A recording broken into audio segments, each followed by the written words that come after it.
इस कार्यक्रम के पुण्यार्जक हैं श्री राजेंद्र प्रसाद जैन, श्रीमती ममता जैन, सुपुत्र श्री प्रशांत जैन, श्रीमती दिव्या जैन, भरत जैन, पारस जैन, सपरिवार। भौवीराङ्कुरजनना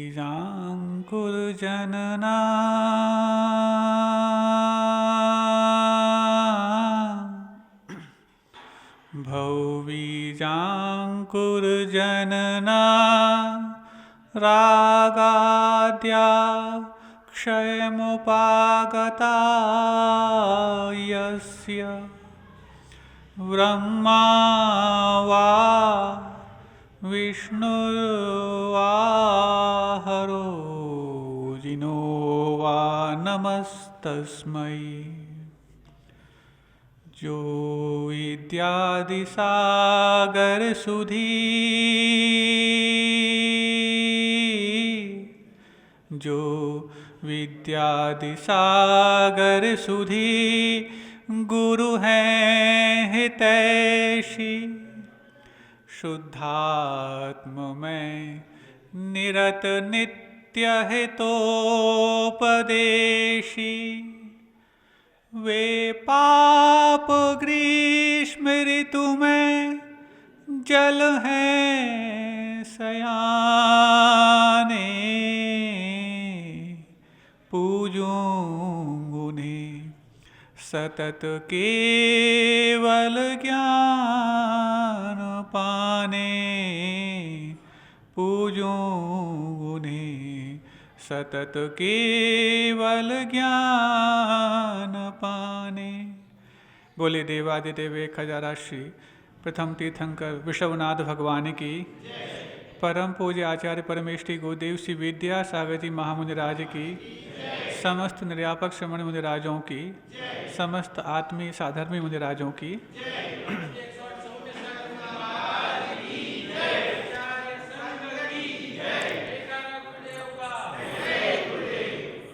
आज तो आप लोगों को दो बार प्रसन्न होना है।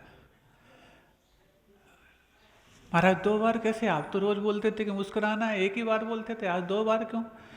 2 बार इसलिए, आज प्रथम तो ये कि आज भगवान आदिनाथ का मोक्ष कल्याणक महोत्सव है, और दूसरा आपके हिंगोली शहर में इतनी सारी दिगंबर मुद्राएं जो साक्षात उनको तो मोक्ष प्राप्त हुआ, लेकिन इन सबको मोक्ष मार्ग प्राप्त हुआ है, वो आपके लिए दर्शन को उपलब्ध हो रहे हैं।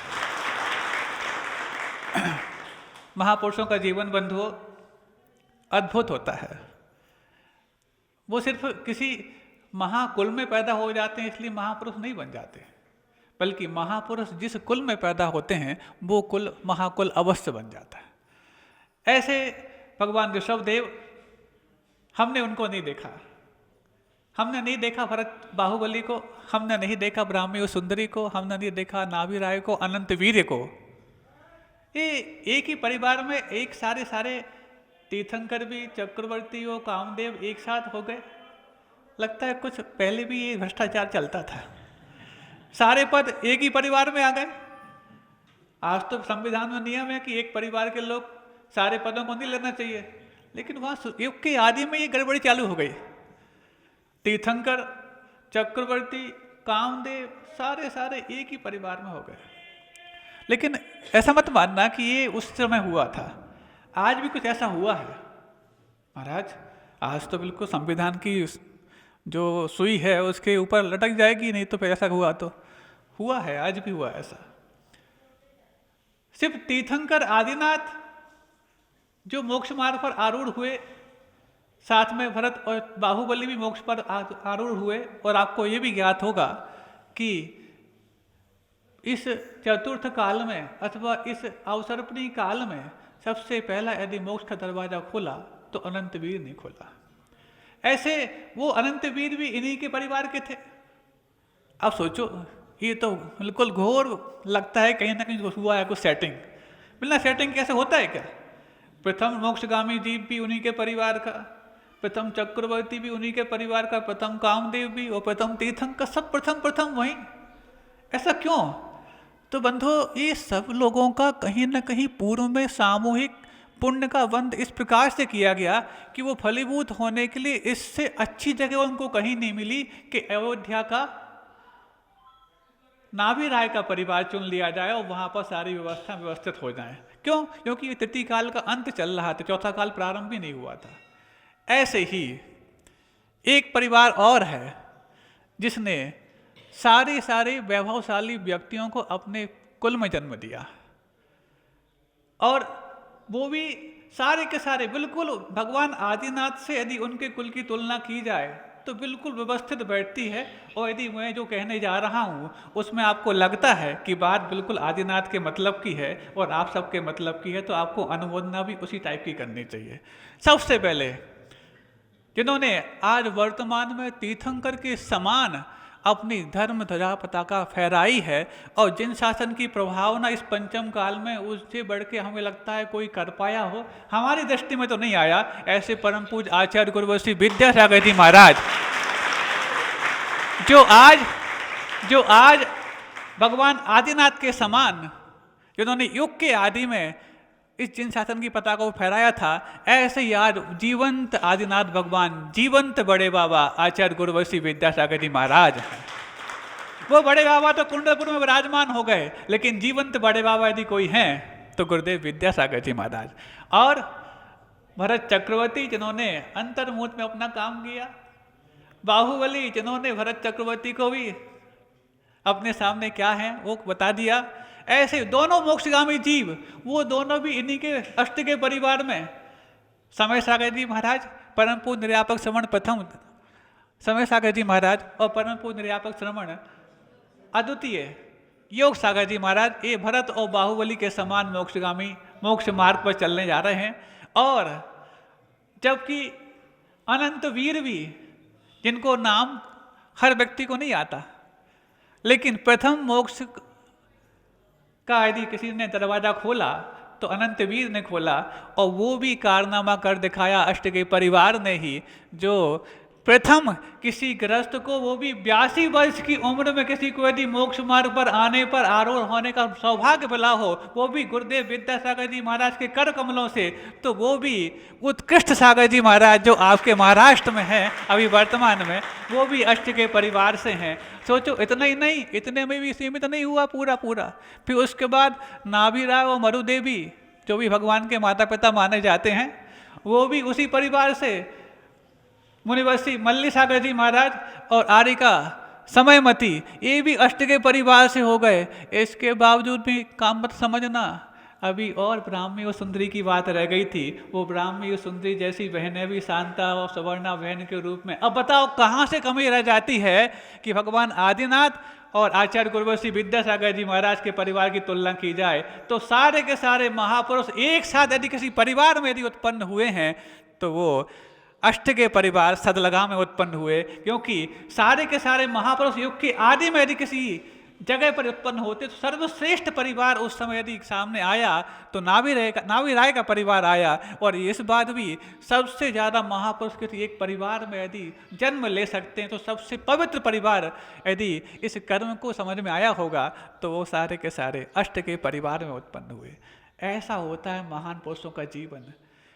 इन्होंने जैसे आदिनाथ ने उस परिवार में जन्म लेकर के उस परिवार को धन्य किया, ऐसी विद्याधर ने उस परिवार में जन्म लेकर के उस पूरे परिवार को धन्य किया। और ऐसा धन्य किया कि वहाँ पर तो चक्रवर्ती और कामदेव तो पूर्व से अपना सब कुछ लेकर के आए थे, लेकिन यहाँ पर तो पूर्व का तो जितना था ही, लेकिन गुरुदेव को देख करके पूरा का पूरा परिवार मोक्ष मार्गी बन गया।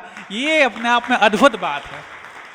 ये अद्भुत बात है कि इस जीवन का कर्तव्य और पुरुषार्थ भी ऐसा जोर मान सकता है। पूर्व का पुरुषार्थ और पुण्य तो था ही, इसमें कोई दो राय नहीं है, लेकिन वर्तमान का पुरुषार्थ ऐसा कि समय सागर जी और योग सागर जी जो ब्रह्मचारी अवस्था में थे या अथवा ग्रस्त अवस्था में थे, उस समय गुरुदेव की एक पंक्ति कि कई लोग आए और वापस चले गए और वहाँ जाकर के वही खेती और बाड़ी में सब लेकर के पूरा जीवन निकाल दिया।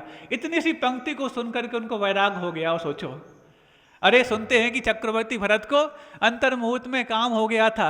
अरे हम तो यहाँ कहते हैं कि अंतर्मुहूर्त में काम हो जाना बहुत बड़ी बात है, कोई बड़ी बात नहीं, लेकिन इतने वर्षों तक वो सब कुछ करते रहे, उसके बावजूद वैराग बहुत देर में हुआ था, लेकिन यहाँ पर तो एक पंक्ति सुनकर को वैराग हो गया।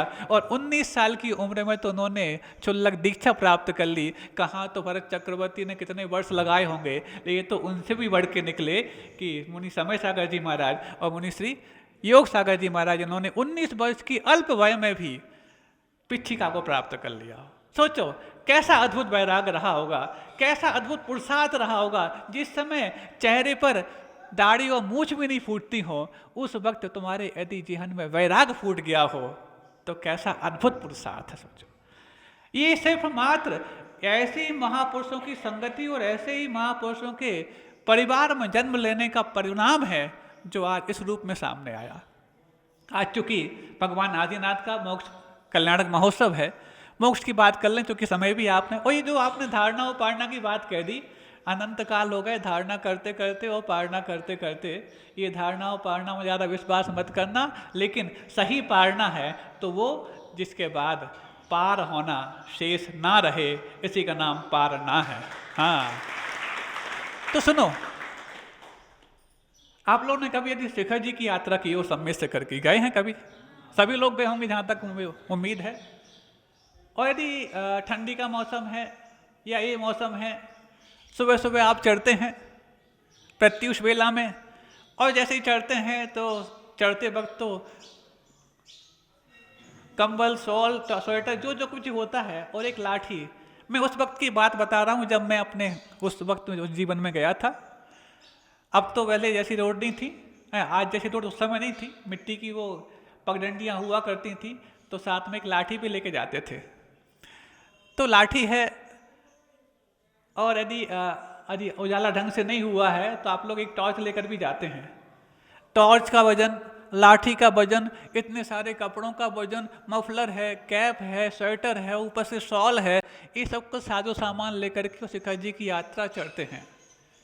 1-8 किलोमीटर आगे बढ़ते हैं तो वो शॉल गर्म लगने लग जाता है, स्वेटर भारी लगने लग जाती है। स्वेटर को उतारा और कमर में कस लिया, मफलर को भी ऐसे ही कर लिया, मफलर गले में आ गया, है ना, इतना ही करते हैं। अब ऊपर चढ़ते होते पसीना आने लग जाता है तो वो लाठी भी भारी लगती है। जो लाठी आपको सपोर्ट दे करके आपको ऊपर उठा रही थी, अब बोलते चल तो लेंगे, कोई बात नहीं, लाठी कौन अपनी है, क्षेत्र से मिली थी, मिल गई लौटते में तो ठीक है, नहीं है तो जाने दो, वहीं छोड़ देते हैं। फिर उसके बाद क्या, टॉर्च लेके जाते हैं।